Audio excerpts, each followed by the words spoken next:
সুবহানাল্লাযী আসরা বিআবদিহি লাইলাম মিনাল মাসজিদিল হারামি ইলাল মাসজিদিল আকসাল্লাযী বারাকনা হাওলাহু লিনুরিয়াহু মিন আয়াতিনা ইন্নাহু হুয়াস সামিউল বাসীর। আল্লাহু আকবার বলেন। আল্লাহ তাআলা বললেন সুবহান। সুবহান মানে অতি মহান, মহাপবিত্র। আমরা বলি সুবহান, অনেক ক্ষেত্রে আমরা বলি সুবহান।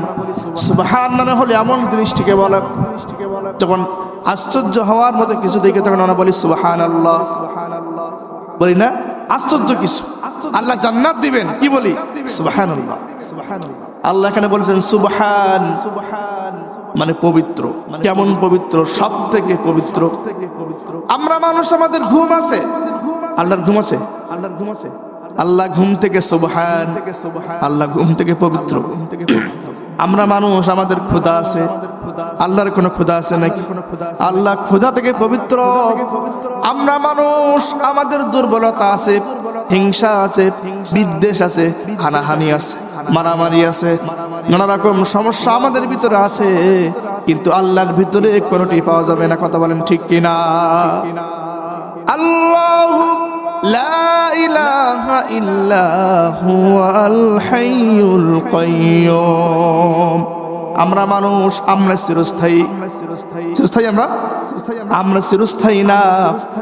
যত মানুষ এসে, যত জালেম এসেছে কেন, যে আসুক না কেন, সবাইকে পৃথিবীর মায়া ত্যাগ করে চলে যাওয়া লাগবে। কথা বলেন ঠিক কিনা? কেউ থাকবে না, সবাইকে যাওয়া লাগবে। কিন্তু আল্লাহ চিরঞ্জীব। আল্লাহর কোনো মৃত্যু আছে? নাউযুবিল্লাহ, মৃত্যু আছে? আল কাইয়্যুম চিরস্থায়ী। পৃথিবীর কোন ক্ষমতাশালী ব্যক্তি চিরস্থায়ী নয়। অনেকে মনে করেছিল সারা জীবন থাকবো, কিন্তু আল্লাহ সুযোগ দেয় নাই। কথা বলেন ঠিক কিনা? পৃথিবীতে কেউ স্থায়ী হয় না, হোক না সে ফিরাউন কিবা নমরুদ, কেউ ভাবে চিরকাল লয় না। ঠিক কিনা বলেন? কেউ থাকবে না, সবাই চলে যাবে। কিন্তু আল্লাহ যাবেন না, আল্লাহ চিরস্থায়ী, আল্লাহ চিরঞ্জীব, আল্লাহ সুবহান। সবাই থাকবে না, কিন্তু আল্লাহ থাকবেন। কুল্লু মান আলাইহা ফান ওয়া ইয়াবকা ওয়াজহু রাব্বিকা যুল জালালি ওয়াল ইকরাম। যা আছে সব কি ধ্বংস, সব শেষ হয়ে যাবে, কিন্তু একমাত্র বাকি থাকবেন যিনি, তিনি আমাদের রব। কথা বলেন ঠিক কিনা? মা ইনদাকুম ইয়ানফাদু ওয়া মা ইনদাল্লাহি বাক। আল্লাহর কাছে যা আছে তা অবশিষ্ট থাকবে, আর তোমাদের কাছে যা আছে কোনো কিছু থাকবে না। সম্পদ আজকে আছে, কালকে তোমার কাছে নাই। ঠিক কিনা বলেন? আজকে বিশাল সম্পদের মালিক, কালকে তার সম্পদ নাই। এই জন্য কবি বলেন, নদীর একুল ভাঙে অকুল গড়ে, এই তো নদীর খেলা। সকাল বেলায় আমির রে ভাই ফকির সন্ধ্যা বেলা। কারোর কাছে কোনো কিছু চিরস্থায়ী না, কিন্তু আল্লাহর কাছে যা আছে তাই অবশিষ্ট থেকে যাবে। কথা বলেন ঠিক কিনা? আমরা মানুষ জন্ম দেই, সন্তান জন্ম দেই, কিন্তু আমার আল্লাহ সন্তান কি জন্ম দেন? বলেন জন্ম দেন না। লাম ইয়ালিদ ওয়া লাম ইউলাদ। কেউ আল্লাহকে জন্ম দেয় নাই, আল্লাহ কাউকে জন্ম দেন নাই। وقالوا اتخذ الرحمن ولدا سبحانه। আল্লাহ বললেন, ওরা বলে আল্লাহর সন্তান আছে, কখনো না। আল্লাহ সন্তান থেকেও পবিত্র। সুবহানাল্লাহ। সুবহান সেই মহান, যিনি মহাপবিত্র, সকল কিছুর ঊর্ধ্বে। তার আগেও কেউ ছিল? বলেন ছিল না। তার আগেও কেউ নাই, পরেও কেউ নাই। হুয়াল আউয়াল ওয়াল আখির ওয়াজ যাহির ওয়াল বাতিন। আল্লাহই প্রথম, আল্লাহই শেষ, আল্লাহ গোপন, আল্লাহ প্রকাশ্য, আল্লাহর বাইরে কোনো কিছু নাই। আল্লাহ সুবহান, আল্লাহ মহান, আল্লাহ পারে, মানুষ তা করতে পারে। আল্লাহ সব পারে, মানুষ কিছুই করতে পারে না।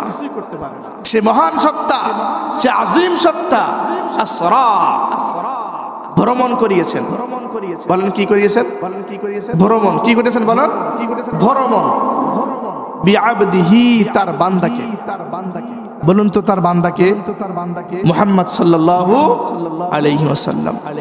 বিআবদিহি, তার বান্দাকে লাইলাম মিনাল মসজিদিল হারাম ইলাল মসজিদিল আকসা, রাতের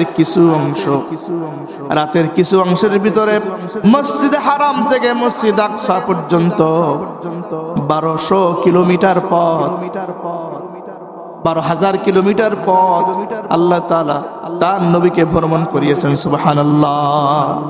এটা ভ্রমণ। এবং সেখানে ভ্রমণ করিয়ে আল্লাহ তাআলা তার নবীকে কি মহান, আজিম এবং আজিমত দিয়েছেন, সম্মান করেছেন, সম্মানিত করেছেন। মসজিদ আকসায় গিয়ে অনেক লম্বা চওড়া কাহিনী। বোরাকের পিঠে চড়ে, খচ্চরের চাইতেও বড়, গাধার চাইতেও ছোট একটা প্রাণী।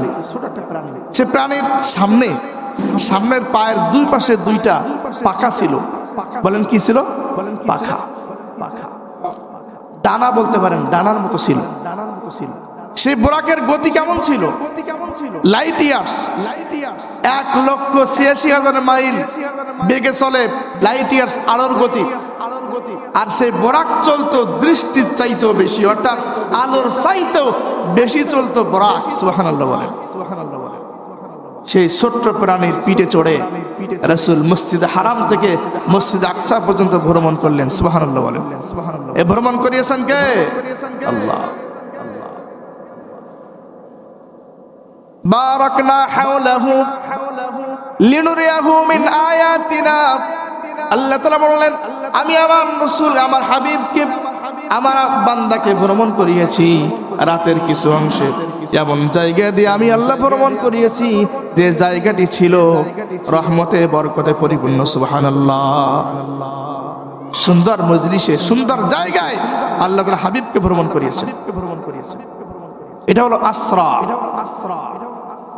যখন রাসূল করিম সাল্লাল্লাহু আলাইহি সাল্লাম মসজিদে হারামে চলে গেলেন, মসজিদে হারামে যাওয়ার পরে দেখেন আদম থেকে শুরু করে একেবারে শেষ পর্যন্ত যত নবী রাসূল ছিল, সকল নবী রাসূল মসজিদে হারাম থেকে নবী যখন গিয়েছেন মসজিদ আকসায় গিয়ে দেখেন সকল নবী রাসূলগুলি মসজিদ আকসা অপেক্ষা করছেন রাসূলের জন্য। সুবহানাল্লাহ।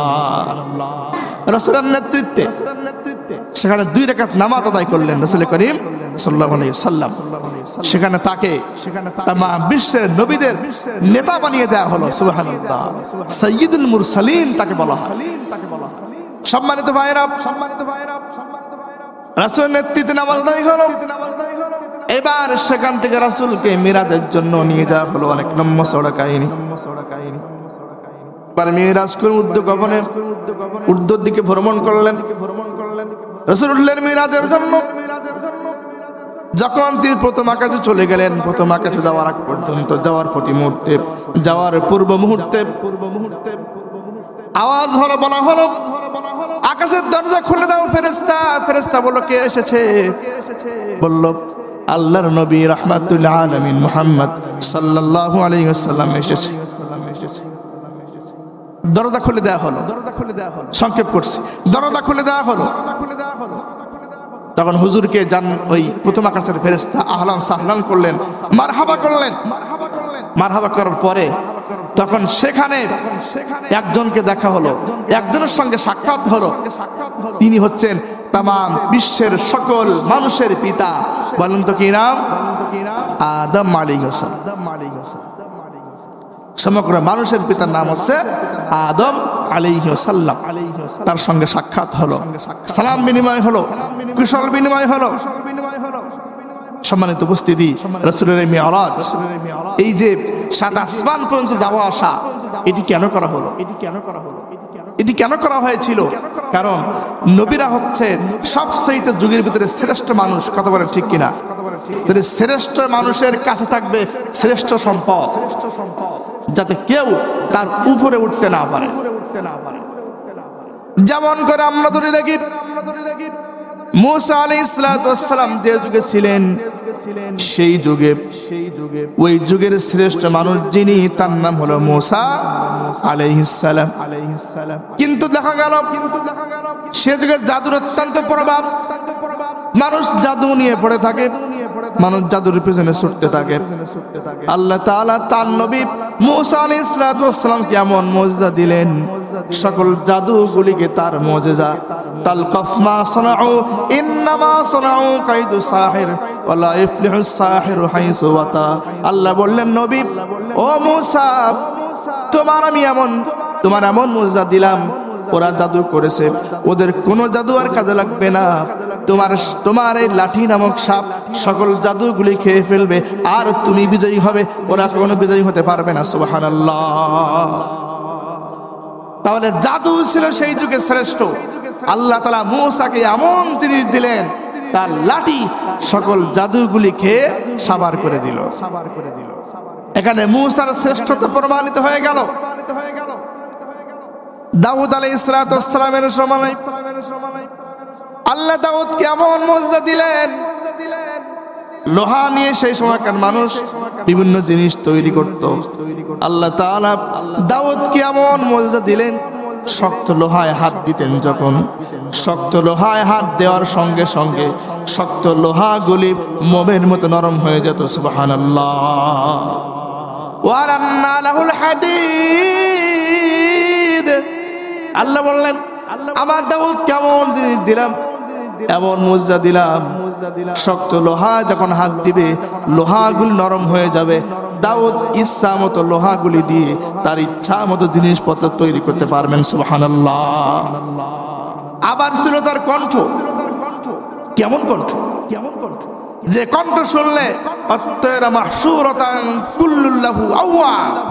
আকাশের পাখি উড়া বন্ধ করে তার কণ্ঠে তেলাওয়াত শোনার জন্য সেখানে বসে যেত। সুবহানাল্লাহ।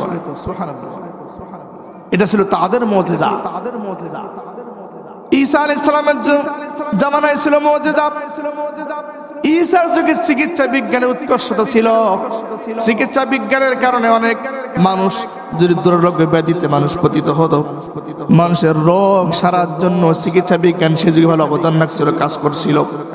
এই জন্য আল্লাহ তাআলা তার হাবিব, তার প্রিয় নবী ঈসা আলাইহিস সালামকে এমন মুজিজা দিলেন। ঈসা আলাইহিস সালাম জন্মান্ধ ব্যক্তির চোখে হাত দিতেন, যখন চোখে হাত দেওয়ার সঙ্গে সঙ্গে জন্মান্ধ ব্যক্তি চক্ষু ফিরে পেত। সুবহানাল্লাহ। এটা কোনো ডাক্তারের করার ক্ষমতা আছে না। অন্ধ ব্যক্তি জন্ম থেকেই অন্ধ, তার চক্ষু ফিরে আসবে, এটা পৃথিবীর ডাক্তারের পক্ষে সম্ভব না। কথা বলেন ঠিক কিনা? আবার তার কি মুজিজা ছিল? মানুষ মারা গেছে, কবরস্থ হয়েছে, উনি সেখানে গিয়ে বললে ওয়াহিল মাউতা বিইজনিল্লাহ, উনি বলছেন আমি আল্লাহর হুকুমে মৃত্যু মানুষকে জীবিত করতে পারি। সুবহানাল্লাহ। এটা ছিল হযরতে ঈসা আলাইহিস সালামের মুজিজা। অর্থাৎ সেই যুগের মানুষ শ্রেষ্ঠ, তার মুজিজা শ্রেষ্ঠ হবে। সুবহানাল্লাহ। আমাদের নবী শ্রেষ্ঠ মানুষ, তার মতো মানুষ আর কি এসেছে? বলেন এসেছে? আগামীতে আসবে না। আমাদের নবীর মতো শ্রেষ্ঠ মানুষ কেউ নাই। তাহলে আমাদের নবীকে আল্লাহ এমন জিনিস দিবেন যে জিনিসের উপরে কোনো বিজ্ঞান চলতে পারবে না। কথা বলেন ঠিক কিনা?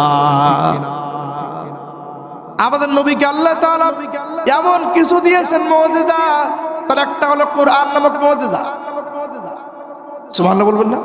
কোরআন দিয়েছেন, আর কোরআন চ্যালেঞ্জ দিয়েছে যে কে আসো ফালিয়াতু বিহাদিস মিসলি, কে আসো এই কোরআনের মধ্যে একটি কোরআন বানিয়ে নিয়ে এসো। কিন্তু কোন মানুষই কোরআন বানাতে পেরেছে?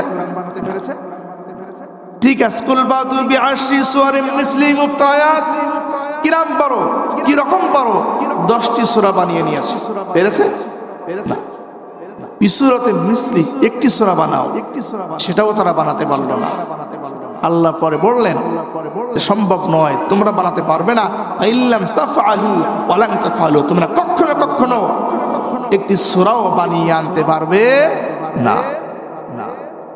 লাইসা হাযা কালামিল বাশার, আল কোরআনের কথা কোনো মানুষের কথা না, একটি মুজিজা।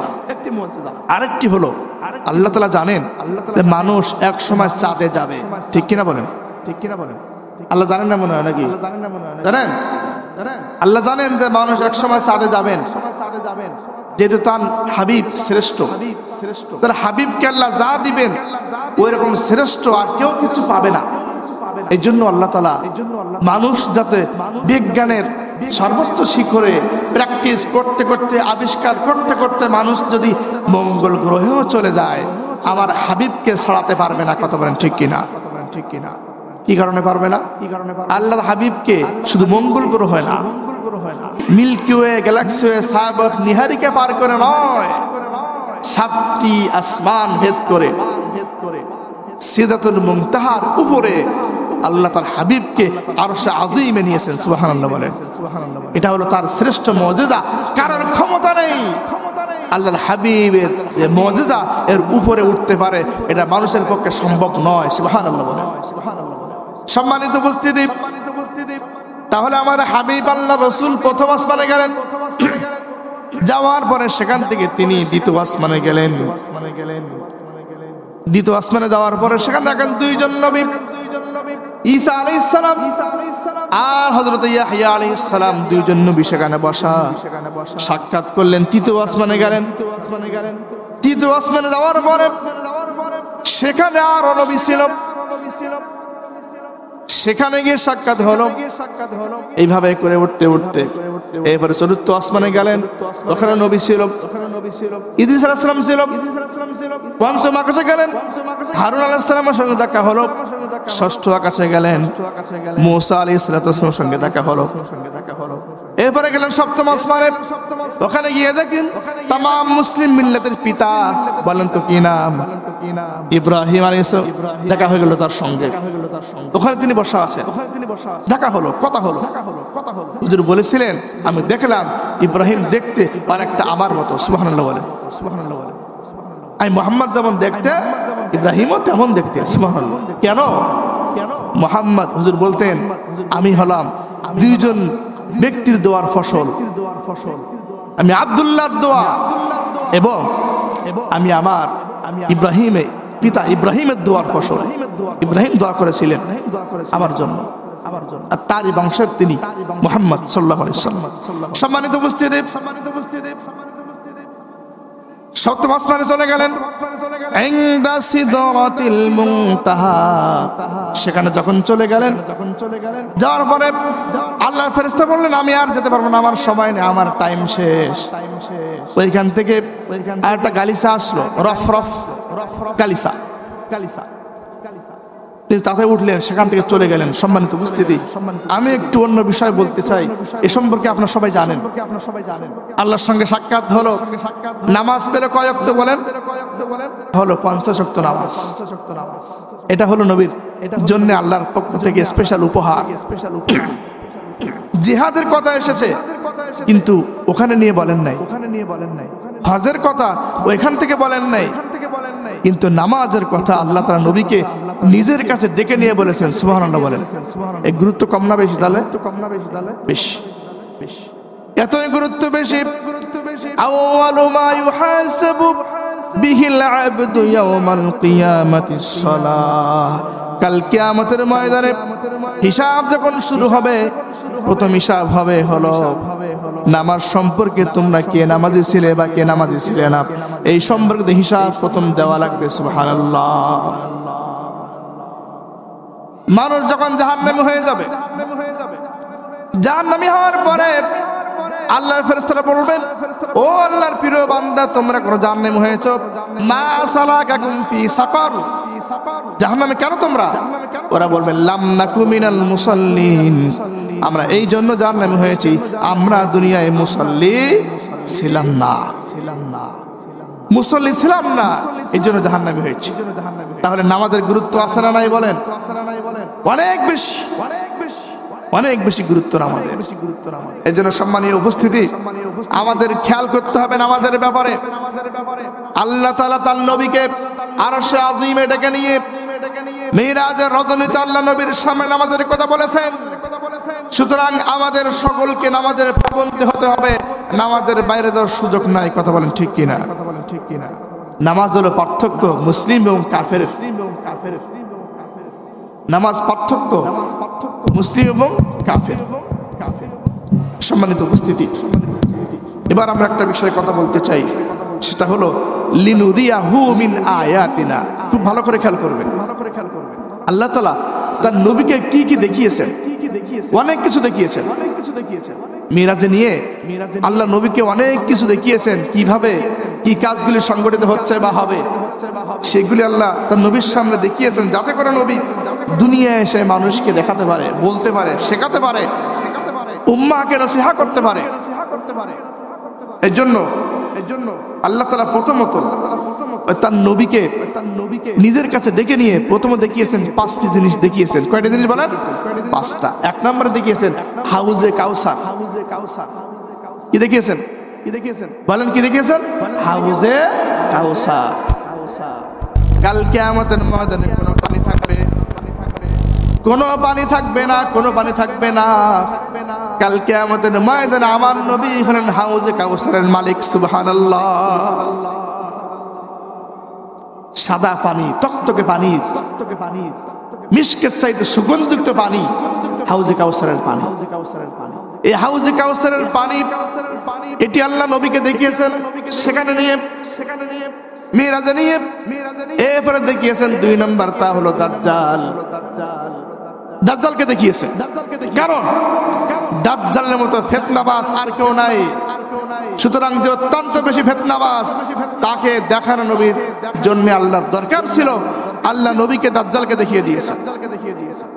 সম্মানিত ভাইরা, এবার 3 নম্বরে দেখান পবিত্র খুশবু, মানে পবিত্র সুগন্ধি। এটা হলো মিশরের সবচেয়ে ক্ষমতাশালী পাওয়ারফুল স্বৈরাচার বাদশা। বলেন তো তার নাম কি? মিশরে তার নাম কি? ফেরাউন। মিশরের দুর্দান্ত প্রতাপশালী স্বৈরাচারী জঘন্য বাদশা নাম হলো ফেরাউন। এই ফেরাউনের মেয়ের একজন দাসী ছিল। এই মহিলাটি ফেরাউনের মেয়ের মাথার চুল আছড়ে দিত। এক পর্যায়ে যখন তার হাত থেকে চুলের এই কি বলে জানো, ওই যে চিরুনিটা পড়ে গেল, পড়ে যাওয়ার পরপর সেই মেয়েটি আল্লাহর নাম করলেন। তখন ফেরাউনের কাছে ফেরাউনের মেয়ে নালিশ করলো। এক পর্যায়ে ফেরাউন সেই মহিলাকে ধরে তার সন্তানগুলিকে উত্তপ্ত আগুনের উপরে তেল গরম করে তেলের ভিতরে তার সেই মহিলার সন্তানগুলি দিয়ে হত্যা করেছে। মায়ের সামনে সন্তানকে মারা বিষয়টা সহজ ব্যাপার নয়। কথা বলেন ঠিক কিনা? পৃথিবীতে একমাত্র মাই তার সন্তানের জন্য নিজেকে বিসর্জন দিতে পারে। কথা বলেন ঠিক কিনা? সম্মানিত উপস্থিতি, এখান থেকে কয়েক বছর আগে একটা কাহিনী মনে পড়ে গেল। কয়েক বছর আগে আমাদের দেশের একটি নদীতে লঞ্চের ভিতরে আগুন লেগেছিল। জানেন আপনারা? লঞ্চে আগুন লেগেছে। চিন্তা করেন, সব দিকে পানি আর পানি, কিন্তু আগুন লেগেছে কোথায়? লঞ্চের ভিতরে। কিন্তু নেভানোর কোনো উপায় নেই। সম্মানিত উপস্থিতি, লঞ্চের ভিতরে আগুন লেগে গেছে। স্বামী, স্ত্রী আর সন্তান। সন্তানের বয়স 2 বছর। স্বামী, স্ত্রী, সন্তান 3 জন মিলে দেখছে আগুন লেগেছে রাতে। সামনে আগুন, পিছনে আগুন, ডানে আগুন, বাঁয়ে আগুন। এখন যদি বাঁচতে হয়, তাহলে যদি নদীতে ঝাঁপ দেওয়া যায় তাহলে হয়তো বা সাঁতরিয়ে বাঁচা যাবে, আর যদি না বাঁচা যায় হয় আগুনে মরতে হবে, আর নয়তো পানিতে ডুবে মরতে হবে। এমন একটি পরিস্থিতিতে স্বামী, স্ত্রী আর সন্তান নিয়ে বসা। স্বামী বলেন, স্ত্রী আমি সাঁতার জানি। স্ত্রী বলে, স্বামী গো আমি সাঁতার জানি না, কিন্তু আমি এখন কি করতে পারি? আমার 2 বছরের ফুটফুটে কন্যা সন্তান, 2 বছরের বয়স, আমি এখন কি করব? তখন স্বামী বললেন, যদি আমি তোমাদের 2 জনকে নিয়ে ঝাঁপ দেই, সন্তানরা বাঁচবে না, আমিও না তুমিও না, এমন পরিস্থিতি হবে। আর যদি সন্তানটা নিয়ে লাভ দেই, তাহলে হয়তো সন্তানটা বাঁচলেও বাঁচতে পারে। তখন সেই মা বললেন, ও আমার স্বামী, আমার 2 বছরের কলিজার টুকরা সন্তান, আমি সাঁতার জানি না, আমি যদি মারা যায় পানিতেও মারা যাব, যদি মারা যায় আমি লঞ্চের ভিতরে মারা যাব। স্বামী, তোমার কাছে আমার অনুরোধ হলো, তুমি আমার এই কলিজার টুকরা সন্তানকে তুমি তোমার বুকের ভিতর নিয়ে তুমি পানিতে লাফিয়ে পড়ো, তুমি আমার সন্তানটাকে উপরে তুলে নিবা। এটা হলো মা, এটা হলো মা।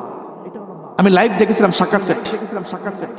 সেই ছেলে তখন নিজের কলিজার টুকরা সন্তানটিকে নিয়ে লাফিয়ে পড়লো নদীতে। ঠান্ডার সময়, প্রচন্ড ঠান্ডার সময় নদীতে লাফিয়ে পড়লো সন্তানটিকে নিয়ে। প্রচন্ড স্রোতের কারণে ছেলেটির হাতে কখন তার সন্তান তার হাতে হারিয়ে গেছে বলতে পারে না। যখন তীরে উঠলো, সকাল হলো, তীরে উঠলো, সকাল হয়ে গেল। সাংবাদিকরা বসা, প্রশ্ন করলো, ভাই বাঁচলেন কিভাবে?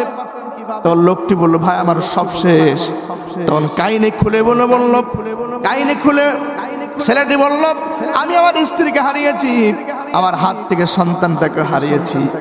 কি মা চিন্তা করেন, সন্তানকে বাঁচানোর জন্য নিজেকে আগুনের কাছে সঁপে দিয়েছে, সন্তানকে পিতার হাতে তুলে দিয়েছেন, তিনি হচ্ছেন মা। এটা হলো মা, এটা হলো মা। এর জন্য মায়ের কোনো তুলনা হয় না, হয় না। প্রয়োজন বিনা কেউ ভালোবাসে না, স্বার্থ ছাড়া কারো হাত চলে না। এই পৃথিবীতে সবাই স্বার্থের পিছনে ছোটে, একমাত্র মা ছাড়া। মার ভালোবাসা শব্দহীন। মা কোনদিন বলে না সন্তান তোকে আমি ভালোবাসি। মা বলে, মা কিন্তু বলে না বাবা আমি তোকে ভালোবাসি, বলা লাগে না। মায়ের ভালোবাসা এমনিতেই ভালোবাসা। সম্মানিত উপস্থিতি, ফিরাউনের সেই জায়গায়, ফিরাউন সেই তার বাড়ির দাসীর সেই সন্তানগুলিকে হত্যা করতে লাগলো। মায়ের কোলে ছিল ছোট্ট শিশু। তখন তার কলিজা থেকে, তার কোল থেকে ছোট শিশুকে নিয়ে নেওয়া হচ্ছে, আগুনে দেওয়া হবে। তখন সেই মা ক্রন্দন করে উঠলো, হাত থেকে সন্তানটিকে আর দিতে চায় না। তখন সন্তানটির জবান খুলে গেল, ছোট্ট সন্তান জবান খুলে গিয়ে বলছে, মা, ফিরাউনের অত্যাচারের চাইতেও, ফিরাউনের শাস্তির চাইতেও আল্লাহর শাস্তি অনেক বেশি। ঠিক কিনা বলেন? সুতরাং মা তুমি আমাকে যেতে দাও, আল্লাহর কাছে আমরা বিনিময়ে পেয়ে যাবো। সুবহানাল্লাহ বলেন। আল্লাহর নবী যখন মিরাজে গেলেন, জান্নাতে তিনি সেই মহিলার, ফিরাউনের সেই দাসীর সেই চিরুনি সেখানে দেখতে পেলেন। সুবহানাল্লাহ বলেন। ওই সেই চিরুনি থেকে সুগন্ধি বের হচ্ছিল। সম্মানীয় উপস্থিতি, এভাবে ওই 5টি জিনিস দেখলেন। এরপরে দেখলেন 4টি বিশেষ নদী। দুনিয়ার 2টা আর 2টা জান্নাতে। দুনিয়ার 2টা জান্নাতের সঙ্গে সম্পর্কিত। একটা হলো ফরাত, একটা হলো নীল নদ। এগুলো জান্নাতের নদী। আর 2টা হলো সালসাবিল আর হাউজে কাউসার। সম্মানিত উপস্থিতি, এরপরে নবীকে আল্লাহ জান্নাত দেখালেন, আল্লাহ নবীকে জাহান্নাম দেখালেন। এরপরে আল্লাহ তাআলা নবীকে দেখিয়েছেন কিছু অপরাধের শাস্তি। মানুষ অপরাধ করলে কেমন শাস্তি পাবে সেগুলি আল্লাহ নবীর সামনে দেখিয়েছেন, নবীকে দেখিয়েছেন। এর ভিতরে আমরা কয়েকটা বিষয় নোট নিয়েছি, একটু বলতে চাই সংক্ষিপ্ত আকারে। 1 নম্বর, গীবত এবং পরনিন্দা। গীবত এবং পরনিন্দা এটা কিন্তু আমাদের সমাজের কমন ভোগ। 1 নম্বর শাস্তি গীবত। যদি করে মানুষ গীবত করে, পরনিন্দা করে, পরচর্চা করে, তার শাস্তি হলো তামার তৈরি আঙ্গুল, বিশাল বিশাল আঙ্গুল, তামা দিয়ে তৈরি করে তার নিজের আঙ্গুল হবে। এরকম ছোট্ট আঙ্গুল না, তামা দিয়ে তৈরি বিশাল বিশাল আঙ্গুল হবে। এই আঙ্গুল দিয়ে যে লোকগুলি গীবত করবে, পরনিন্দা করবে, পরের বিরুদ্ধে বলে বেড়াবে, এই লোকগুলিকে হুজুর দেখলেন, এই লোকগুলি নিজের হাতে তামার যুক্ত আঙ্গুল, সে আঙ্গুল দিয়ে বুকে খামচে ধরে রক্ত বের হয়ে যাচ্ছে, আর মুখের উপরে খামচে ধরছে। এইরকম করে তারা শাস্তি ভোগ করতে থাকবে, ভোগ করতে আসবে। দেখলেন এটি কিভাবে গীবতকারীরা শাস্তি পাচ্ছে। প্রিয় উপস্থিতি 2 নম্বরে হুজুর আর কিছু দেখলেন বিষয় 2 নম্বর যেটা দেখলেন আমলহীন বক্তা দেখলেন। এমন বক্তা আমাদের সমাজে পাওয়া যায় যে বক্তা নিজে বলে কিন্তু আমল করে না, নিজে যা বলে তা করে না। যে বক্তাগুলি আমলহীন বক্তা, শুধু ইসলামিক বক্তা না, যে কোনো বক্তা হতে পারে। অনেক আছে ইসলামিক বক্তা না, কিন্তু মাইক পেলে নীতি কথা ভালো কথা বলে কিনা, মাইক পেলে নীতি কথা শোনায়, বলে আমরা সুদের বিরুদ্ধে মাদকের বিরুদ্ধে আমাদের লড়াই সংগ্রাম। ও নিজেই মদ খায়, মাদকের বিরুদ্ধে সংগ্রামে নিজেই মদের ভিতরে পড়ে থাকে, এমন ব্যক্তিও তো আছে। সম্মানিত উপস্থিতি 2 নম্বরে আমলহীন বক্তা। এদের শাস্তি যুদ্ধ দেখলেন যে এদের জিহ্বাকে আগুনের কাঁচি দিয়ে একেবারে কেটে দেওয়া হচ্ছে, আগুনের কাছে দিয়ে জিহ্বা কেটে দেওয়া হচ্ছে। কারণ তুমি জিহ্বা দিয়ে ইসলামের কথা বলেছো। লিমা তাকুলুনা মা লা তাফআলুন, ইমানদারগণ তোমরা এমন কথা কেন বলো যা তোমরা নিজেরা আমল করো না, নিজেরা মানো না, কেমন করে বলো? এটা হলো একটা অপরাধ। শাস্তি হলো আগুনের কাঁচি দিয়ে জিহ্বাগুলি কেটে দেওয়া হচ্ছে। সম্মানিত উপস্থিতি, তাহলে বলতে গেলে হিসাব করে বলতে হবে। কথা বলেন ঠিক কিনা? ঠিক না বলেন? বলতে গেলে হিসাব করে কথা বলতে হবে। মাইক পেলেই মানবতার স্লোগান দেয়, অথচ এরাই সেই কাজগুলি বেশি করে করে।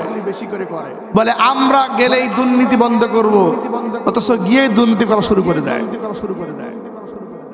সম্মানিত উপস্থিতি, এটা হলো 2 নম্বর অপরাধের শাস্তি, আমলহীন বক্তা। এরপরে 3 নম্বর বলতে চাই, সেটা হলো 3 নম্বর আমাদের সামনে যেটা রয়েছে সুদখোর। এটা আমাদের সমাজে কমন রোগ। প্রত্যেকটা পাড়ায় মহল্লায় এলাকায় মানুষ আজকে এই রোগের ভুক্তভোগী, এবং এক প্রকার মানুষ এই রোগের ভিতরে পড়ে আছে, সুদের ভিতরে ডুবে আছে। বিভিন্ন এনজিওর মধ্য দিয়ে, বিভিন্ন ব্যক্তির মাধ্যমে সুদের টাকা লাগিয়ে মানুষ কেউ সুদ দিচ্ছে, কেউ নিচ্ছে, কেউ উপকার ভোগ করছে, কেউ ব্যবসা করছে, সুদের ব্যবসা। বিভিন্ন কায়দায় মানুষ এই সুদের সঙ্গে জড়িয়ে আছে। শাস্তি কি হবে?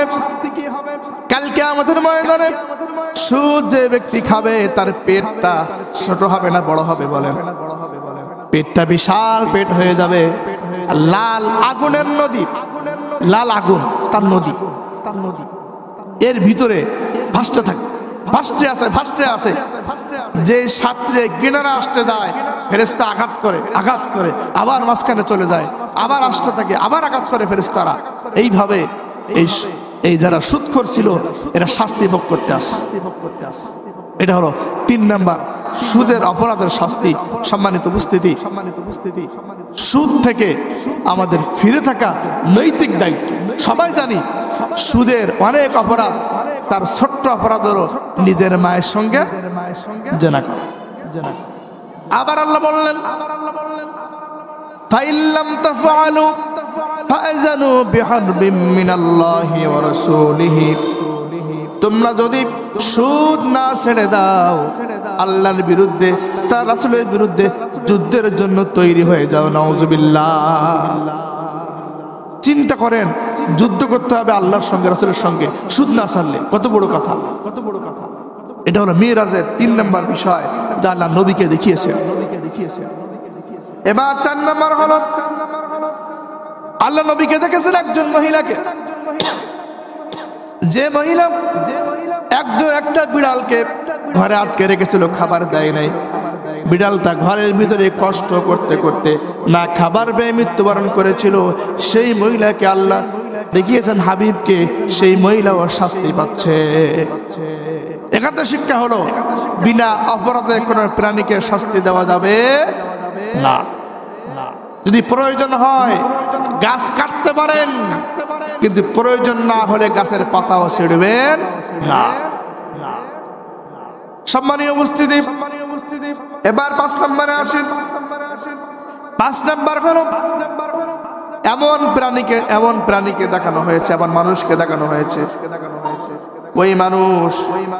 ওই মহিলাকে দেখানো হয়েছে যে মহিলা তার সন্তানকে দুধ পান করাতো না, বলেন তো সন্তানকে দুধ পান করাতে হবে কয় বছর? জানেন কেউ? 2 বছর।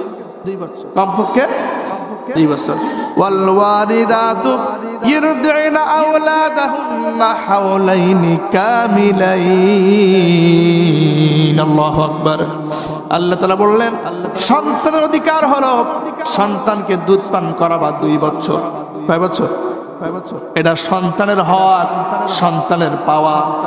সন্তানকে 2 বছর দুধ দেওয়া ওয়াজিব, মাতার জন্য সন্তানকে দেওয়া ওয়াজিব আল্লাহ তাআলা করে দিয়েছেন। সম্মানিত উপস্থিতি, কিন্তু যদি কোনো মহিলা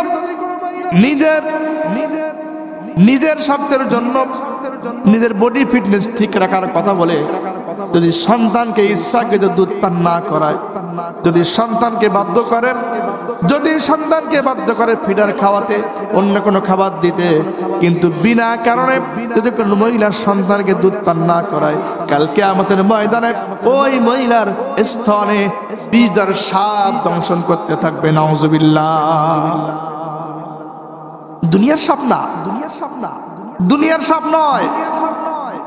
যদি সেই সাপের বিষ দুনিয়ায় আসতো, দুনিয়ার সকল মানুষগুলি সেই বিষের প্রচন্ড আঘাতে, প্রচন্ড আক্রমণে সকল সৃষ্টিগুলো মারা যায়।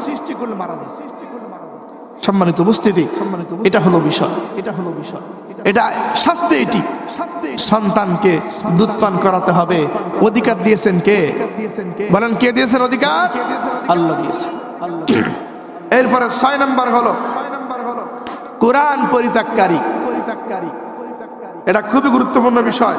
কোরআন পরিত্যাগ করা যাবে না, কারণ আল্লাহর কোরআন আল্লাহ দিয়েছেন মানবতার জন্য, মানুষের জন্য। যদি কেউ কোরআন পরিত্যাগ করে, হাদিসের ভিতরে এসেছে, হুজুর দেখলেন মিরাজের রজনীতে এই লোকগুলির মাথায় প্রচন্ড বিরাট বিরাট পাথর দিয়ে আঘাত করা হচ্ছে। বিশাল পাথর দিয়ে মাথা আঘাত করা হচ্ছে। মাথাগুলি চূর্ণ বিচূর্ণ হয়ে যাচ্ছে, মস্তকগুলি একেবারে মাথা থেকে পড়ে নিচে পড়ে যাচ্ছে। ফেরেশতারা আবার পাথর নিয়ে আসছেন। পাথর আনার সঙ্গে সঙ্গে আবার লোকটি পূর্বে অবস্থায় ফিরে যাচ্ছে, আবার তার মাথায় পাথর দিয়ে আঘাত করা হচ্ছে। শাস্তি অব্যাহত থাকে, শাস্তি অব্যাহত আছে। হুজুর দেখলেন এরকম ভাবে মানুষকে শাস্তি দিতে। সম্মানিত উপস্থিতি, এটা হলো আরেকটি শাস্তি। আমরা সময় সংক্ষেপ করছি। 6 নম্বর। 7 নম্বর, আমরা 8 নম্বরটি বলে শেষ করবো। 7 নম্বরটা বলছে না সময়ের সংক্ষেপ শেষ হলো ব্যভিচারীর শাস্তি। সম্মানিত উপস্থিতি, ব্যভিচার, জেনা, পরকীয়া, এটা এখন আমাদের সমাজে ঘরে ঘরে পৌঁছে গেছে এক প্রকার বলা যায়। যদি কোনো এই কাজগুলি কোনো মানুষ করে, হুজুর দেখলেন উত্তপ্ত আগুনের উপরে, জাহান্নামের আগুনের ভিতরে সব পুরা শরীর আগুন, এরকম পুরুষ মহিলাকে একসঙ্গে জাহান্নামের ভিতরে আগুন দিয়ে আগুনের ভিতরে জ্বালানো হচ্ছে, তোলা হচ্ছে, জ্বালানো হচ্ছে। যেভাবে তন্দুরে রুটি পাকানো হয় ওইভাবে আগুনের ভিতরে দিয়ে দিয়ে পাকানো হচ্ছে এদেরকে।